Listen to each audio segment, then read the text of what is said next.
자, 히브리서 보겠습니다. 히브리서는 여러분의 책 153쪽에 있습니다. 자, 보시는 바와 같이 히브리서는 위치가 지금 여기에 있죠. 이 가운데 있고, 이때는 이제 그 예루살렘 가운데 있었던 유대인쟁을 준비하는 이러한 가운데 민족의식이 고치되는 이러한 박해, 또한 유대인들의 그리스도의 박해 가운데 이 편지가 기록된 이 시점이 이 가운데 있습니다. 책 이름은 프로스 헤브라이우스라고 해서 히브리인들에게 쓰는 편지로 이제 기록이 되어 있고요. 기록자는 어이나 문체에 보면은 이제 우리가 뭐 제2세대 그리스도인을 하는데, 사실은 이것이 어떤 분들은 이제 바울 사도라고 말씀하시는 분이 있는데, 여러분의 책에 보시면 자, 히브리서의 기록자에 대해서 153쪽에 있는데요. 한 8가지가 있습니다. 바울설, 누가설, 로마의 클레멘트설, 아볼로설, 바나바설, 스데반의 제자설, 전도자 빌립, 브리스길라설, 이렇게 여러 가지가 있는데 여러분이 이거 참고해서 한번 보시면 좋겠고, 어쨌든 기록자는 정확히 모릅니다. 자, 그렇기 때문에 정확한 것은 이분은 13장 23절에 보면은 디모데를 알고 있었고, 그리고 수신자들이 알고 있는 유대 그리스도인이라고 하는 점 한번 아시면 좋겠습니다. 자, 배경을 보시면 야고보의 순교 이후에 유대교에서 개종한 기독교인들이 동족인 유대인들로부터 박해를 받아서 배교의 위험에 처해져 있었고요. 66년부터 이제 유대전쟁이 시작되는 이 시기에 민족 의식이 고취되고 로마에 대한 여러 가지 반감이 자라났습니다. 자, 민족적인 동질의식에서 유대교로 돌아가는 이들이 이 가운데 등장했습니다. 자, 이 당시에 어떤 일이 있었냐면은 이제 유대 땅으로 지금 다시 갑니다. 우리가 이제 생각을 유대 땅으로 함께 가면은 유대 땅에 지금 이제 사도 바울은 이제 유대 땅에 지금 안 계시죠. 복음을 전도하러 가시는 가운데 지금 로마로 압송되어졌던 이러한 시기였고, 자, 이 가운데 이제 가이사랴라고 하는 이러한 도시가 있었는데, 가이사랴가 여러분 아시는 바와 같이 가이사랴 빌립보, 헐몬산 아래에 있는 그러한 가이사랴 빌립보가 있고, 또 항구로서 가이사랴가 있죠. 바울 사도께서 복음을 전도하시고 나서 가이사랴 항에 들리셨다가 이렇게 오시는 그 과정을 본다면 가이사랴가 지금 어느 위치인지는 아실 거예요. 자, 거기가 굉장히 아름답고 멋진 도시였다고 합니다.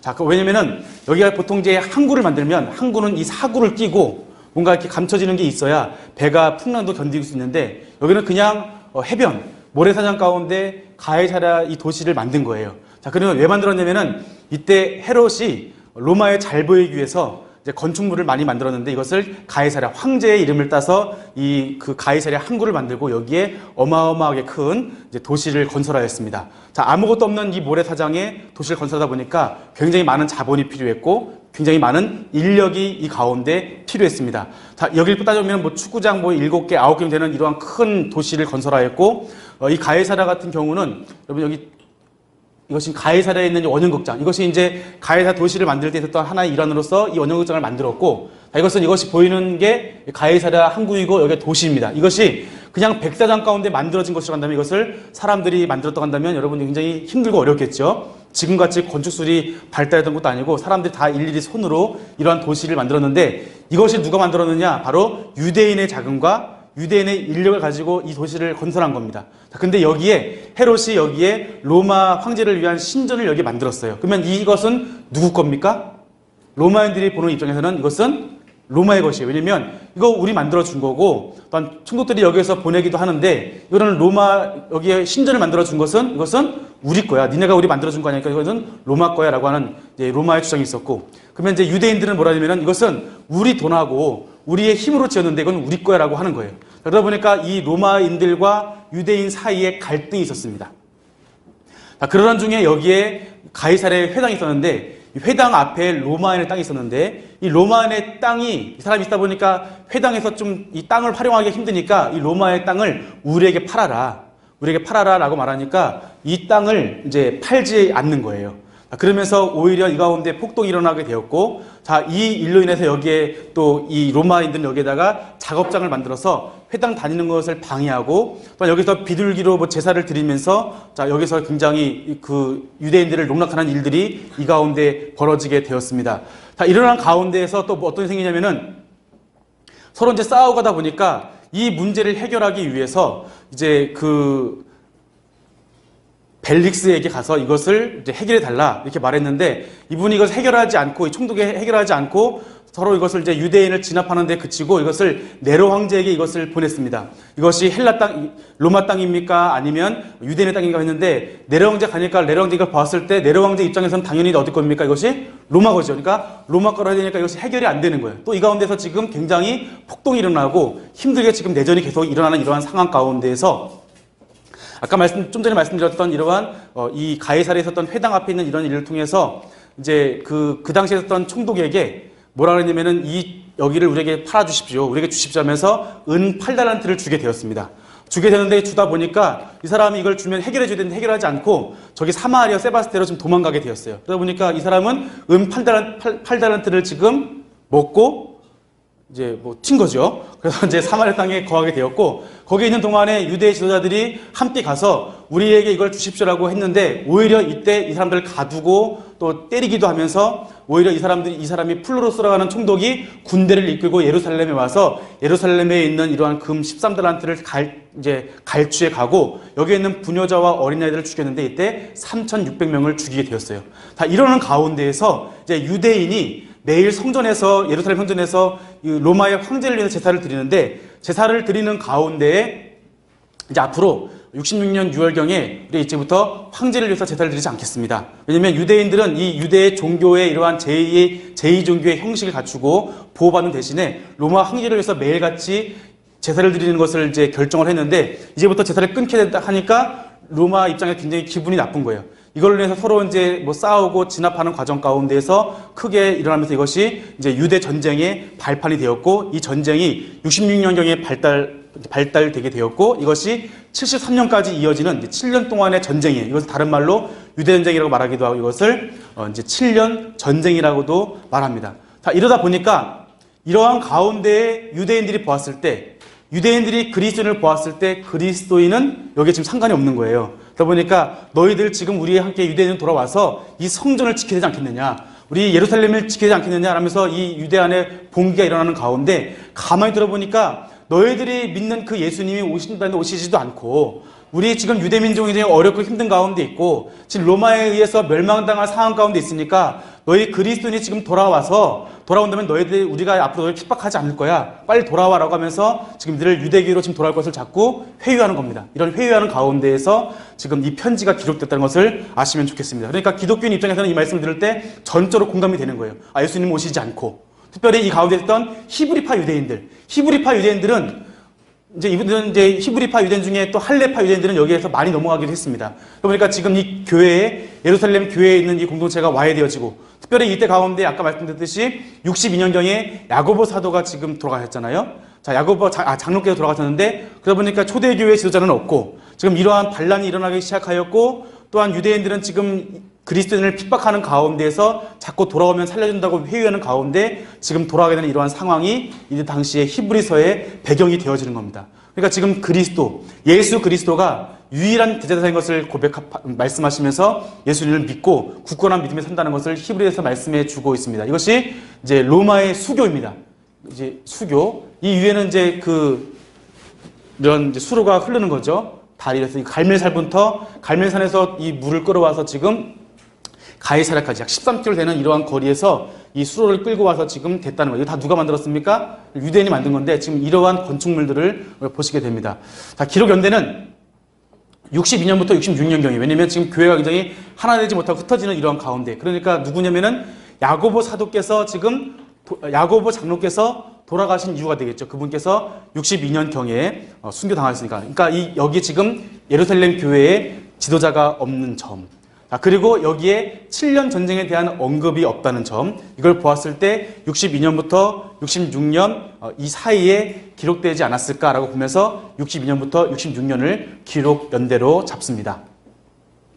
자, 기록 목적 보겠습니다. 유대교로 돌아가는 것에 대한 경계와 경고, 유대교보다 더 우월하신 예수 그리스도 변증, 민족의식이 고취되는 시기에 기독교에 대한 박해를 이겨내고 끝까지 믿음을 굳게 지켜 인내할 것을 격려하는 겁니다. 그러니까 유대교로 돌아가는 것에 대해서 경계하고 또한 경고하고 유대교보다 더 우월하신 예수 그리스도, 유대교로 돌아가는 그들에게 예수님이 누구신지 분명히 가르쳐 주시는 거예요. 그래서 히브리서 보면은 굉장히 말씀이 은혜로운 구절이 있잖아요. 믿음의 주요 온전케 하시는 예수를 바라보라. 굉장히 은혜롭잖아요. 말씀을 앞뒤로 보면은 말씀이 너무나 어려운 거예요. 자, 왜 어렵냐면은 이 말씀이 이제 이러한 이제 왜냐면 그들이 유대교로 돌아갈 때 이 율법에 대해서 예수님에 대해서 이것을 분명히 설명한 거기 때문에 굉장히 이것을 뭐 신약의 내용이다 말씀할 정도로 이제 그러니까 우리가 그냥 딱 읽을 때는 어려운 것이 굉장히 많아요. 그렇지만 오늘 이렇게 말씀의 구조를 보시면 히브리서를 조금 더 쉽게 여러분이 이해하실 수 있습니다. 첫 절과 끝 절을 읽겠습니다.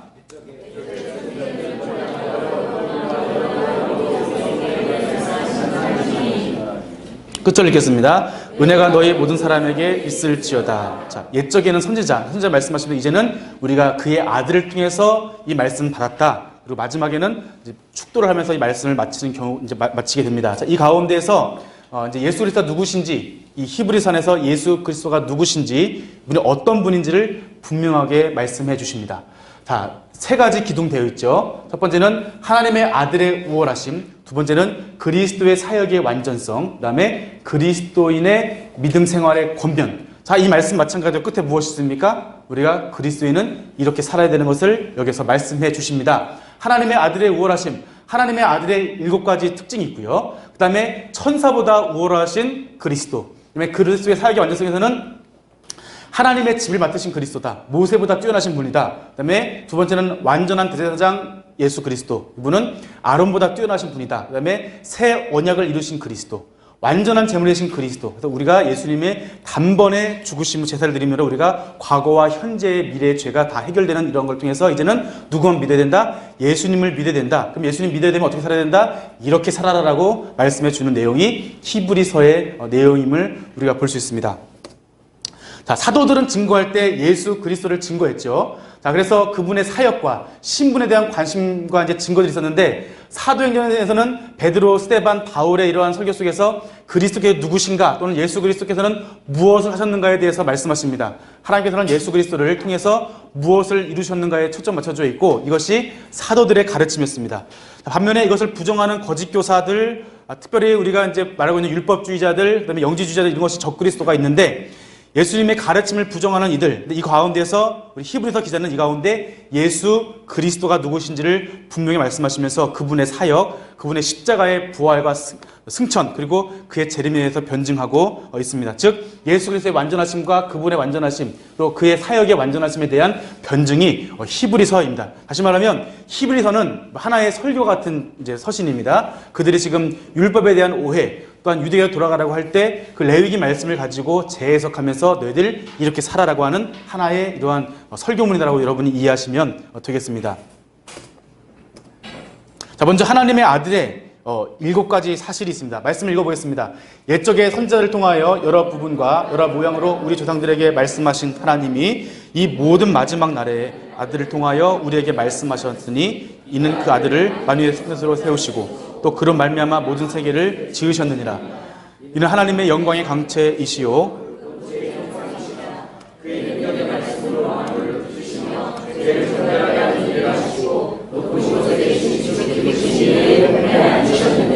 아멘. 첫 번째로 예수님은 누구신가? 자, 예수님은 만유의 상속자라 말씀하시는 거예요. 그러니까 이거 뭐냐면, 이 말씀하시는 이유는 뭐냐면, 예전에는 선지자들을 통하여 여러 부분과 여러 모양으로 우리 조상들에게 말씀하신 하나니까 우리 조상들은 선지자와 이런 여러 부분으로 말씀하셨는데, 이제는 마지막 날, 지금은 우리가 누굴 통해서? 아들을 통해서 예수 그리스도를. 그러니까 아들이 누구입니까? 예수님이죠. 아들은 그 아버지와 동등됨을 취하기 때문에 그 아들을 통하여 우리에게 말씀하신 거예요. 그러면 선지자가 더 뛰어납니까? 아니면 아들이 뛰어납니까?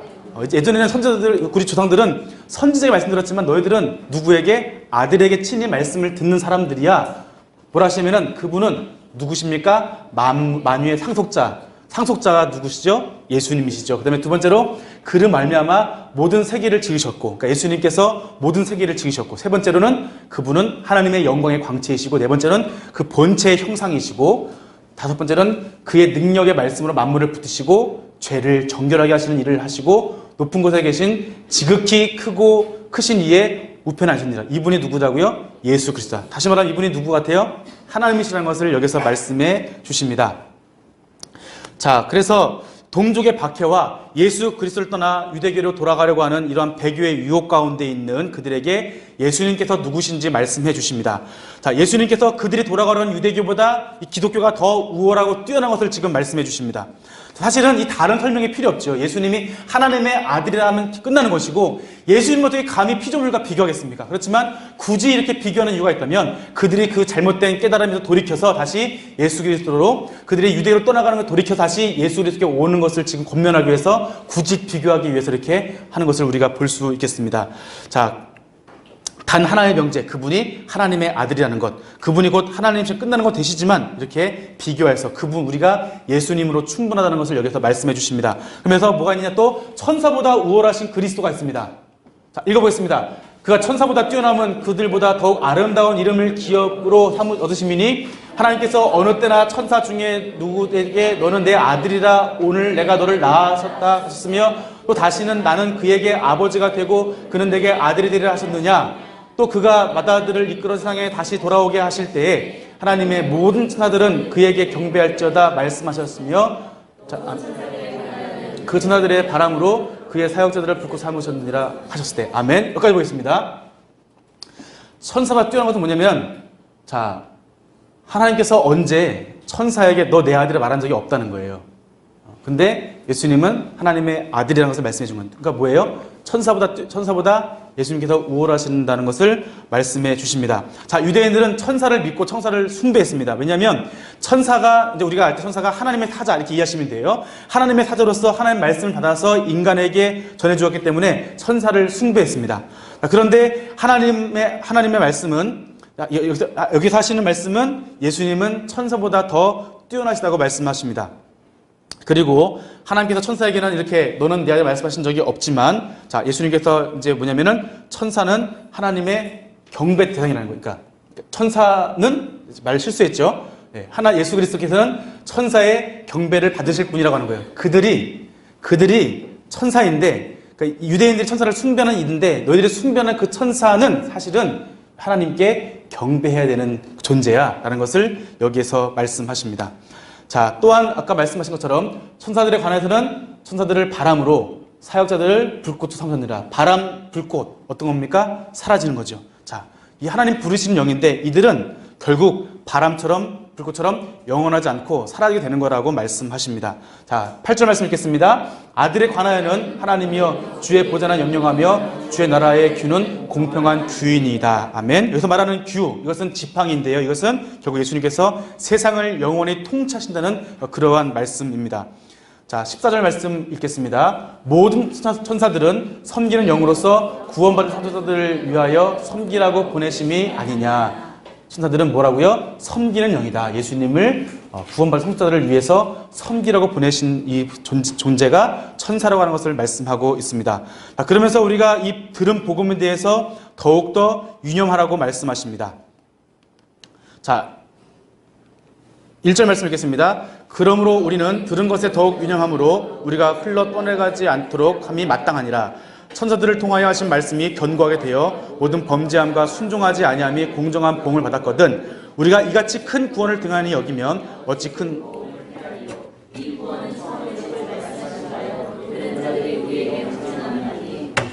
아멘.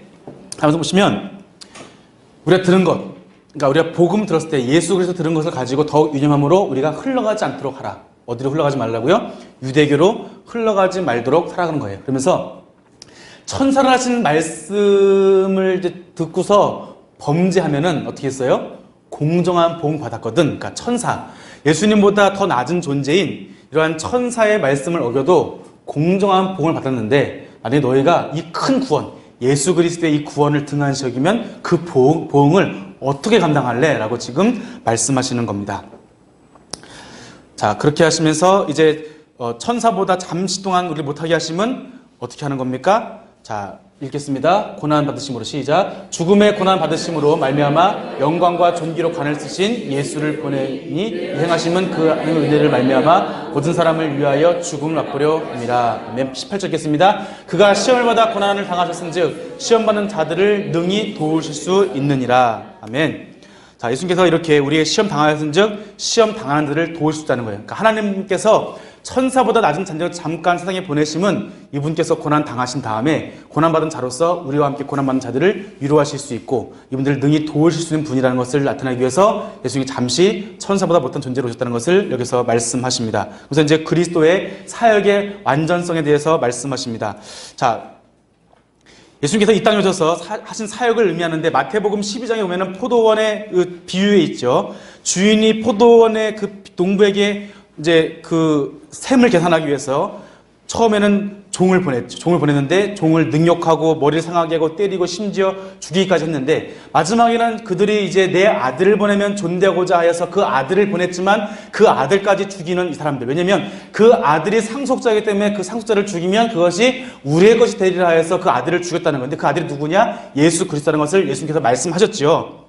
자, 이 땅에 오신 이유는 우리와 화목하기 위해서 자, 우리와 이제 하나님께서 이 땅에 오신 이유는 사실은 왜 오셨죠? 우리를 구원하시기 위해서 오신 거죠. 우리 하나님과 하나 되기 위해서 오신 것인데 그들은 그 하나님의 그 화해의 요청을 거부하고 예수님을 죽인 거죠. 그런데 그들이 예수님이 죽인 그 죽음을 오히려 그들의 그 미련함을 지혜롭게 하셔서 선하게 하셔서 그들의 미련한 그 죽임을 오히려 우리 모든 사람이 인류가 구원받는 것으로 예수님의 죽으심이 이렇게 바뀌었다는 것을 말씀해 주십니다. 오히려 예수님이 십자가 못 박아 죽였던 이 사람들 그런데 이 사람들 가운데 예수님의 이 사역의 완전성을 여기에서 보여주십니다. 그래서 마지막에는 완전한 제물 대신 그리스도까지 보여주면서 예수님이 누구신지에 대해 다시 한번 예수님 사역의 완전성을 말씀해 주십니다. 먼저 첫 번째는 하나님의 집 맡은 그리스도라고 하는 거예요. 하나님의 집 맡은 그리스도. 자, 하나님의 집 맡은 그리스도가 누구시냐?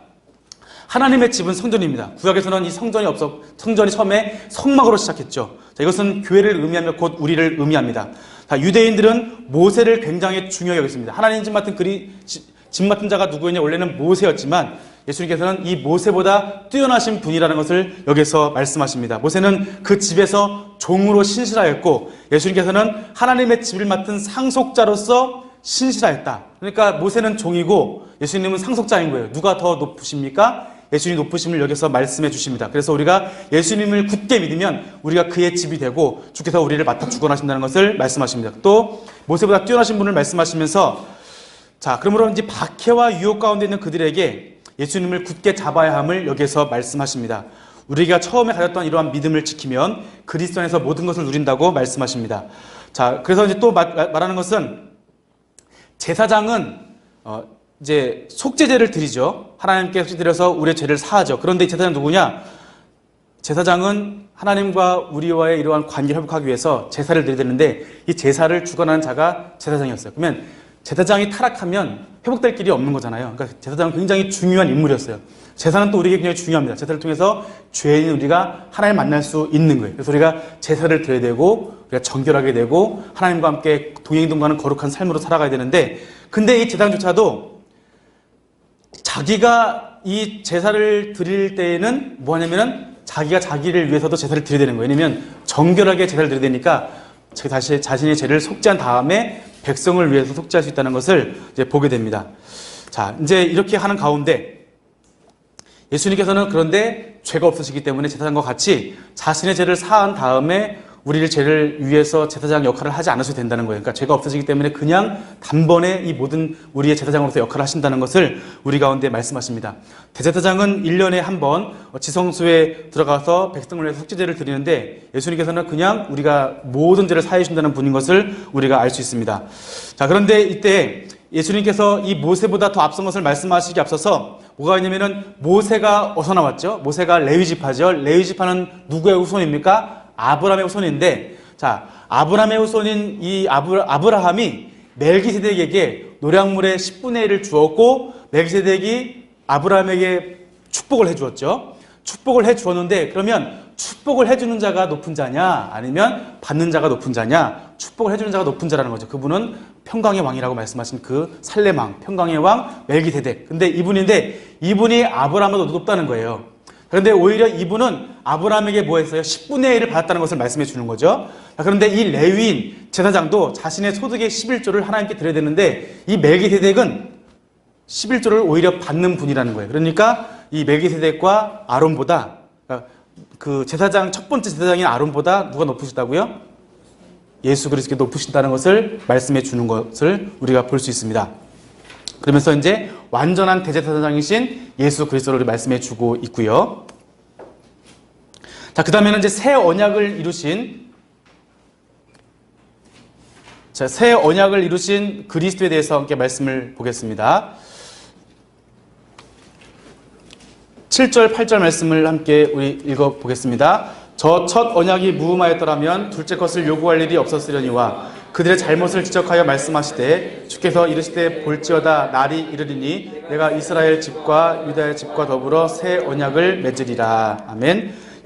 첫 언약의 흠 때문에 첫 번째 언약이 폐기될 수가 없고 두 번째 언약이 세워져야 되는데 이 새 언약은 예수 그리스도를 통해서 하나님께 나아갈 수 있고 하나님의 긍휼하심을 입을 수 있습니다. 자, 그러면서 이제 더 나아가서 흠이 없으신 새 언약을 세우신 그리스도께서 이제는 뭐가 됐느냐? 완전한 제물 되신 그리스도에 대해서 이제 말씀해 주시는데 나님의 집을 맡으셨고 완전한 대제사장이시면서 그리스도께서 우리와 새 언약을 맺으신 그리스도께서 더 나아가서 이제 자신을 희생제사로 드려서 속죄제물로 완성하신 것을 우리에게 말씀하십니다. 제사장은 날마다 자신을 위해서 속죄제를 드려야 했지만 죄 없으신 예수님께서는 자신의 몸을 하나님께 드림으로 인해서 우리를 위한 속죄제를 완성하였습니다. 그래서 우리의 과거의 죄와 현재의 죄와 미래의 죄가 단번에 해결됐다는 것을 말씀하시면서 우리가 이제는 이러한 제사, 유대인이 추구하는 이러한 천사를 숭배하고 이 모세의 율법을 숭배하고 그다음에 이런 제사를 숭배하는 이러한 가운데에서 그것이 아니라 이제는 새 언약을 세우신 그리스도가 있기 때문에 이제 우리가 이제 완전하신 제물 대신 그리스도를 우리가 믿고 이제 그분을 믿으면 된다는 것을 말씀해 주는 겁니다. 정결법. 예. 정결되는 거예요. 이 제사를 통해서 우리가 정결해지고 나가야 되는데 이제는 예수님을 믿을 때 우리의 모든 죄가 사해지고 하는 것을 우리에게 지금 말씀해 주십니다. 그래서 10장 우리가 10장 19절 그다음에 20절 말씀을 함께 읽어보겠습니다. 그러므로 형제들아 우리가 예수의 피를 힘입어 성소에 들어갈 담력을 얻었나니 그 길은 우리를 위하여 휘장 가운데로 열어놓으신 새로운 살 길이요 휘장은 곧 그의 육체니라. 또 약속하신 여기까지 읽겠습니다. 네, 하나님께서 왜 우리에게 언약을 주셨냐면 하나님께서 우리와 함께 하고 싶으셔서 우리에게 언약을 주셨습니다. 우리에게 죄가 있기 때문에 하나님께 나아갈 수 있는 방법이 제사이기 때문에 주셨는데 이제는 우리와 함께 하나님께 함께 하시기 위해서 또 이제 예수 그리스도께서 친히 우리의 제물 되셔서 하나님께 나갈 수 있는 이러한 길을 우리에게 활짝 열어주셨습니다. 그분이 곧 길이시고 진리이시고 생명이십니다. 그분이 유일한 길이십니다. 자, 우리가 여기서 함께 생각해 볼 것은 그 전에 나왔던 부분인데요. 예수님의 이러한 보혈에 대해서 말씀 한번 나눠보겠습니다. 자, 우리 예수님의 이걸 지금까지 레위기하면서 말씀 나눴지만 피의 능력이 있는 것이 아니라 뭐의 능력이 있습니까? 하나님 말씀의 능력이 있고 하나님께 능력이 있는 것입니다. 그래서 예수님이 이 땅에 오신 이유는 피 흘리고 죽기 위해서 이 땅에 오신 것이 아니라 우리와 관계를 회복하시고 우리가 돌이키는 것을 원하신 거예요. 그런데 예수님을 죽인 것은 누구입니까? 우리가 죽인 거죠. 아까 마가복음 12장 설명드린 것처럼 그 종들, 그 포도원을 맡겼는데 예수님께 와서 이제 그 주인이 예수님의 종을 보내어서 이제 셈을 하려고 했는데 이 셈하러 온 이 종을 뭐 한 겁니까? 죽인 거예요. 이분들이 선지자라고 하는 거예요. 선지자를 때리고 능욕하고 머리를 상하고 심지어 죽이는 이런 일들. 자, 근데 예수님 오신 이유는 우리와 화나되려고 하는 거예요. 우리와 화목하게 하여. 또한 그들은 또한 이제 아들을 보내면 존대리라 하여 하였지만 근데 그들이 예수님을 죽이게 된 것을 볼 수 있습니다. 그래서 예수님이 이 땅에 오신 것은 피 흘린 목적이 아니라 우리를 구원하신 것이고 자, 구원하시기 위해서 우리에게 그 피 흘리기까지 우리를 사랑하신 것을 말씀해 주십니다. 그래서 율법의 완성이신 예수님께서 모든 죄를 우리에게 속량하여 주셨습니다. 그래서 예수님을 믿음으로 말미암아 우리의 모든 자가 속량을 받고 우리는 믿음으로 성결한 삶을 살아가야 됩니다. 그래서 예수님께서 단번의 제사를 통해서 우리를 정결하게 해주셨기 때문에 우리는 예수님을 믿음으로 말미암아 믿음으로 살아가야 한다는 것을 말씀하십니다. 그래서 정결한 자가 이제 성결하게 살아야 되는 것을 이제 레위기에서 여기 히브리서에서 말씀해 주십니다. 자, 그러면 이제 더 나아갈 것은 믿음이 무엇인가? 함께 보겠습니다. 믿음은 바라는 것들의 실상이요 보이지 않는 것들의 증거니 선진들이 이로써 증거를 얻었느니라 라고 말씀하십니다.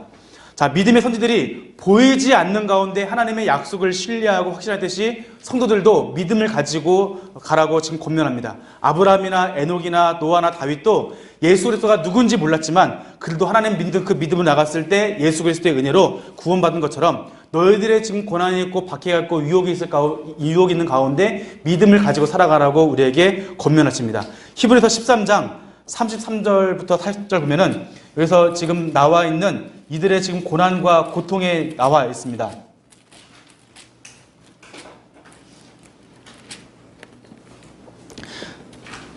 자, 말씀을 길지만 한번 다 같이 읽어보겠습니다.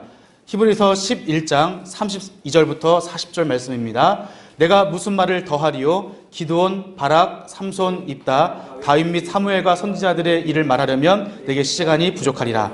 그들은 믿음으로 나라들을 이기기도 하며 의를 행하기도 하며 약속을 받기도 하며 사들의 입을 막기도 하며 불의 세력을 멸하기도 하며 칼날을 피하기도 하며 연약한 가운데서 강하게 되기도 하며 전쟁에 용감하게 되어 이방 사람들의 진을 이자들은 자기의 죽은 자들을 부활로 받아들이기 하며 어떤 이들은 더 좋은 부활을 구하고자 하여 심한 고문을 받되 구차히 풀려나기를 원하지 아니하였으며 또 어떤 이들은 조롱과 채찍질 뿐 아니라 결박과 옥에가 치는 시련도 받았으며 돌로 치는 것과 톱으로 켜는 것과 시험과 칼로 죽임을 당하고 양과 염소의 가죽을 입고 유리하여 궁핍과 환난과 학대를 받았으니 이런 사람은 세상이 감당하지 못하느니라.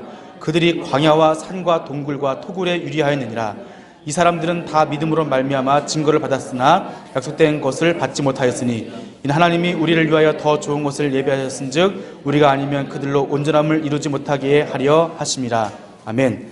자, 이렇게 세상이 감당하지 못한 사람, 지금 선진들이 당했던 이러한 고난을 우리에게 알려주시는데 이분들은 예수님이 누군지도 모르는 가운데 이렇게 행했는데 너희는 예수님을 알기 때문에 너희들은 어떻게 되겠느냐. 그래서 우리가 12장을 보면은 12장 2절에 말씀이 있습니다. 읽겠습니다. 믿음의 주요 또 온전하게 하시는 예수를 바라보자. 그 앞에 있는 기쁨을 위하여 십자가를 참으사 부끄러움을 개의치 아니하시더니 하나님 보좌 우편에 앉으셨느니라 라고 말씀하십니다. 히브리서 기자는 인내와 기다림으로 고난의 시기를 이겨내라고 우리에게 권면합니다. 고난과 시험 가운데 하나님의 징계도 있습니다. 세상의 고난과 시험도 있지만 하나님께서 성도들을 연단하시기 위해서 주시는 이러한 시험도 있는데 그러므로 고난받을 때 하나님의 사랑의 징계로 여기고 또한 잘 견뎌 나가야 된다는 것을 권면하시면서 하나님의 경고를 거역하지 말라고 말씀하십니다. 자, 그러면서 마지막에는 사랑에 대한 권고를 말씀하십니다. 자, 나그네를 대접하고 옥에 갇힌 자들을 기억하라. 또 그리고 다른 교훈에 미혹되지 말고 사도들의 교훈을 따라 주시는 말씀을 통해 하나님의 은혜를 힘입어 마음을 강하게 하고 권면하며 또 이렇게 우리에게 말씀해 주시는 그러한 내용이 이 가운데 있습니다. 자, 읽겠습니다. 형제 사랑하기를 계속하고 하기를 잊지 말라. 이로써 부지 중에 천사들을 대접한 이들이 있었느니라. 너희도 함께 갇힌 것 같이 갇힌 자를 생각하고 너희도 몸을 가졌은즉 학대받는 자를 생각하라. 이렇게 우리에게 말씀하십니다. 자, 그러면서 이제 우리 히브리서를 함께 정리하겠는데요. 자, 히브리서는 유대 반란 이전에 민족의식이 고치되어지고 또 민족주의가 나타나는 이러한 시기에 유대교에서 기독교로 개종한 이 그리스도인, 그렇지만 다시 유대교로 회귀하는 이러한 일 가운데 다시 돌아가는 것을 경계하고 경고하기 위해서 이 말씀을 주십니다. 이분들에게 하시는 말씀은 시험을 이겨라, 시험을 견뎌라, 또는 어떻게 피해라 이런 것이 아니라 우리의 믿음의 근본이 누구신지, 예수 그리스도가 누구신지 이 예수님에 대해서 정확하게 가르쳐 주시는 것을 볼 수 있습니다. 그렇게 세상에 어떤 것도 비교할 수 없는 그 예수님에 대해서 말씀하시고 대제사장보다 뛰어나시고 모세보다 뛰어나신 그분 우리의 영원한 대제사장 되어셔서 우리가 그분을 믿기만 하면 그분의 믿음으로 나가서 우리가 구원받을 수 있다는 것을 말씀해 주시고 더 나아가서 우리가 마지막에는 우리가 예수 믿는 사람으로서 이 마지막 때 힘들고 고난의 때 가운데 더욱더 형제 사랑하기를 힘쓰고 고난 가운데 하나님의 말씀을 지켜 행할 것을 우리에게 권면하십니다. 오직 예수 그리스도를 믿음으로 나아가는 이들에게 권면해 주시는 그 말씀이 히브리서 말씀입니다. 히브리서를 마치도록 하겠습니다.